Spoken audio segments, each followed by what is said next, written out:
What's up, fight fans? This is Kurt DeVille with Counterpunch Boxing News Round 2, and I have some new news concerning Deontay the Bronze Bomber Wilder.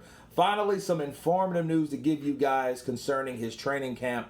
He has his sparring partner of this particular fight, Rafael Akpejiri from Nigeria, has said that Deontay Wilder is in amazing shape for the third fight with Fury, and he states that the only person that can beat Deontay Wilder right now is Deontay Wilder. He said he will beat Fury if he sticks to the game plan from his coach staff. And I know that he has all the physical tools. Right now, he's in amazing physical shape that I can tell you for sure. You will see a completely different Deontay mentally and physically in the ring when the bell rings again for the third fight. That I can tell you. Wow. Look, this is good news to inform everyone. Regardless of what you hear, the rumors, the speculations, the accusations that's supposedly coming from Wilder's camp, I believe what I hope for is what I just heard. I hope that Wilder is focusing on the fight, not stuff around him, not things that you can't prove yet, not things that hasn't have to be dealt with yet. What has to be dealt with is the third fight, period. Okay? And according to Mr. Akpejiri, Rafael, he says that he's in the best possible condition right now. Okay? So it looks good for Wilder. Wilder should keep it up. He says he has all the tools. They say they're going to stick to a game plan. He must stick to the game plan. And that's something that I want to talk to you guys about. Sticking to the game plan is one thing, but getting hit and still focusing on the game plan, meaning you get hurt with a shot that affects you. That means you shouldn't abort the game plan. Okay? You shouldn't go into a fight or flight situation because you got hit. And according to certain sources, that Tyson Fury can't hit hard anyway. So he needs to stick to his game plan.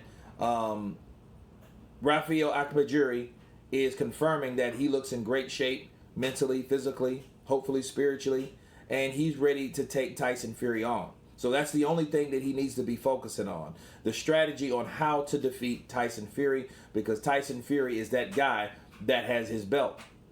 The same belt, the WBC heavyweight belt that he lost to Tyson Fury.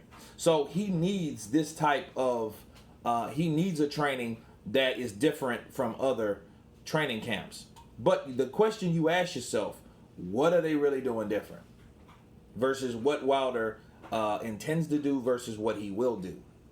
Because as Wilder is like a headhunter, honestly. He rarely throws body shots.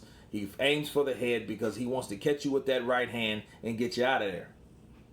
Okay, so the game plan is good, or the game plan is the thing to focus on, but that person has to execute it and stay consistent with it. If not, if you lose sight of the game plan, the same thing could happen. Okay, so you know all the tools, so maybe they're working on some inside stuff. I watched that fight again, which I'm going to go live with you guys and watch that fight because somebody brought to my attention the amount of behind-the-head hits that Tyson Fury has made on Deontay Wilder, but we're going to count them both because it's always two sides of the story, right? So stay tuned for that. That may be later today or tomorrow where I go into that. But what I'm hearing now is good news. The only thing is, you know, coming from someone that says skill is a myth, okay, it makes you wonder, okay, will he stick to that game plan once he gets in there? So if he can stick to that game plan, he could, according to Mr. Akpejiri, or Akpejiri, he